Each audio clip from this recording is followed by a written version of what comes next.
Hi, Farmer Dean here, and I have a recipe for you that you're gonna just love and your kids are gonna like for pork chops. It's so simple. It's a one-pan meal. I'm really excited about it.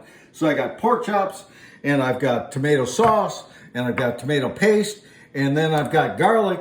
And of course, with the garlic, what I have to do is chop it up fine, and I'm using Full Star.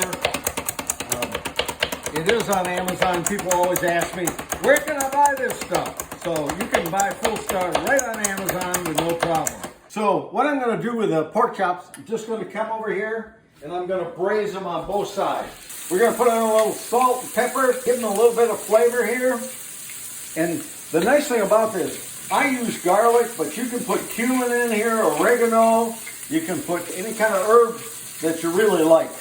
Now, a lot of people just use garlic powder, but I like to use real garlic that's chopped up. I think it gives it a little more flavor. But if you don't have any garlic, just use garlic powder on there. No problem.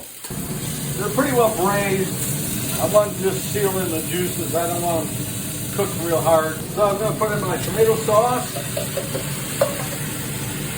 3 cups of water so it doesn't burn. My tomato paste, and we're just going to let this simmer for an hour to 2 hours. If you got thin pork chops, about an hour. Mine are real thick, so it's going to take me about 2 hours. It's going to evaporate, so if you see that it's getting too light, you might want to add some more water to it, but I'm going to tell you, this is something you're going to just absolutely love. So it's finished. Everything is tender. You'll notice I threw in some potatoes. It was something I tried new. So we're gonna try this and see how it tastes. So I'm gonna try this. I put a little extra sauce on it. That's good. OMGs. If you like this, hit the like button.